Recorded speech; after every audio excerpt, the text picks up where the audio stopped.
ಗಾಯಕ ಸೋನು ನಿಗಮ್ ಅವರ ವಿರುದ್ಧ ನಿರ್ಮಾಪಕರ ಸಂಘದ ಅಧ್ಯಕ್ಷರು ಕೂಡ ಗರಂ ಆಗಿದ್ದಾರೆ. ಕನ್ನಡ ಹಾಡು ಹೇಳಿ ಅಂದವರಿಗೆ ಗೂಂಡಾಗಳು ಅಂತ ಕರೀತಾರೆ. ಸೋನು ನಿಗಮ್ ಅವರ ದುರ್ವರ್ತನೆಯಿಂದ ಜನ ಬೇಸತ್ತಿದ್ದಾರೆ. ಸೋನು ನಿಗಮ್ಗೆ ಕನ್ನಡ ಚಿತ್ರದಲ್ಲಿ ಹಾಡೋದಕ್ಕೆ ಅವಕಾಶ ಕೊಡಲ್ಲ ಅಂತ ಉಮೇಶ್ ಬಣಕಾರ್ ಸಿಡಿಮಿಡಿಗೊಂಡಿದ್ದಾರೆ.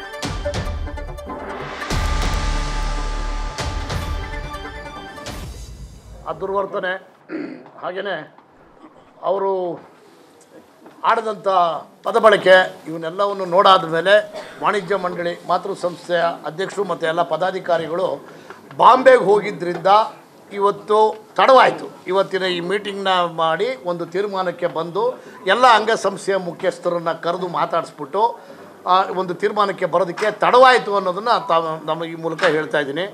ಹಾಗೆಯೇ ಇವತ್ತು ನಮ್ಮ ಮ್ಯೂಸಿಕ್ ಡೈರೆಕ್ಟರ್ ಧರ್ಮ ಅವರು ಹೇಳಿದ್ರು, ಅವರೆಲ್ಲರ ಜೊತೆಯಲ್ಲಿ ಒಕ್ಕರನ್ನ ಮಾತಾಡಿಕೊಂಡು ಒಂದು ತೀರ್ಮಾನಕ್ಕೆ ಬಂದಿದ್ದಾರೆ.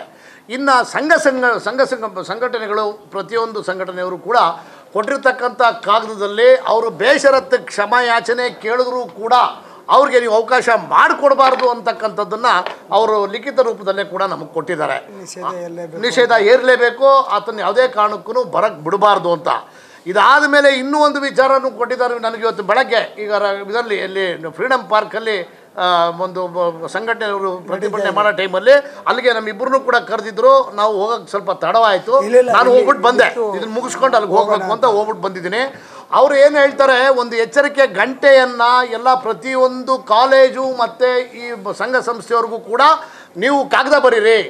ಯಾವುದೇ ಕಾರಣಕ್ಕೂ ಅವರು ಇಲ್ಲಿ ಹಾಡುಗಳು ಹೇಳೋದು ಬಿಟ್ಟು, ಚಿತ್ರಗಳಲ್ಲಿ ಹಾಡು ಹೇಳೋದನ್ನು ಬಿಟ್ಟು ಬೇರೆ ಇನ್ಯಾವುದೋ ಅವ್ರು ಈವೆಂಟ್ಗೆ ಬಂದ್ರಲ್ಲ ಮೊನ್ನೆ, ಆ ಥರ ಈವೆಂಟ್ಗಳಿಗೂ ಕೂಡ ಅವ್ರು ಬರಬಾರ್ದು ಅಂತಕ್ಕಂಥ ಒಂದು ಒತ್ತಡವನ್ನು ಕರೀಲೇಬಾರ್ದು ಅನ್ನೋದನ್ನು ನೀವು ಪೊಲೀಸ್ ಕಮಿಷನರ್ಗೆ ಒಂದು ಕಾಗದವನ್ನು ಕೊಟ್ಟು, ಹಾಗೆಯೇ ಸರ್ಕಾರಕ್ಕೂ ಕೂಡ ಒಂದು ಕಾಗದವನ್ನು ಕೊಟ್ಟು, ಎಷ್ಟೋ ಸರಿ ಸರ್ಕಾರದವರು ಕೂಡ ಕರೆದಿದ್ದಾರೆ ಕೆಲವು ಈವೆಂಟ್ಗಳಲ್ಲಿ, ಸರ್ಕಾರನೂ ಕೂಡ ಕರೆದಿದೆ.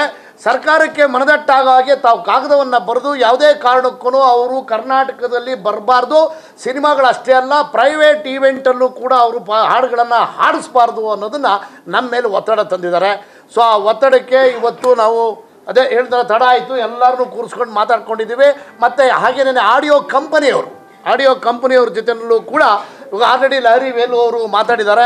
ಇನ್ನೂ ಭಾಳಷ್ಟು ಜನ ಆಡಿಯೋ ಕಂಪ್ನಿಯವ್ರ ಜೊತೆಯಲ್ಲೂ ಕೂಡ ಮಾತಾಡ್ತಾ ಇದ್ದೀವಿ.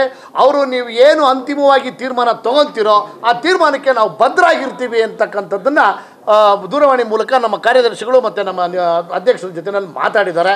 ನನ್ನ ಜೊತೆಯಲ್ಲೂ ಕೂಡ ತುಂಬ ಜನ ಮಾತಾಡಿದರು.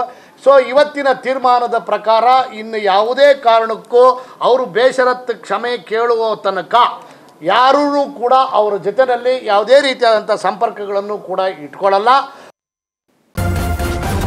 ನ್ಯೂಸ್ ಫಸ್ಟ್ ನಿರ್ಭೀತಿಯಿಂದ ನಿಮ್ಮ ಪರವಾಗಿ.